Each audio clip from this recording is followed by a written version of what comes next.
നമ്മൾ ചിക്കൻ ഇച്ചിരി മുളക് പൊടിയും മഞ്ഞൾപ്പൊടിയും ഇച്ചിരി മസാലപ്പൊടി ഇട്ടിട്ട് ഉപ്പിട്ട് ജസ്റ്റ് ഒന്ന് ഫ്രൈ ചെയ്തെടുക്കുക. ജസ്റ്റ് ചെറുതായിട്ടൊന്ന് പുറം മാത്രം ഒന്ന് ഫ്രൈ ചെയ്തെടുക്കുക. നമുക്ക് ചിക്കൻ കറിക്ക് വേണ്ടിയിട്ടുള്ള സവാള, തക്കാളി, ഇച്ചിരി തേങ്ങാക്കൊത്ത്,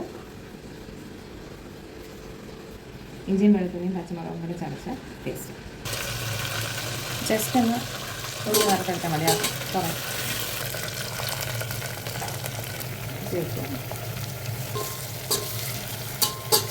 തേങ്ങ, ഇഞ്ചി വെളുത്തുള്ളി പച്ചമുളക് പേസ്റ്റ്, മല്ലിപ്പൊടി, മുളക് പൊടി, മസാല പൗഡർ,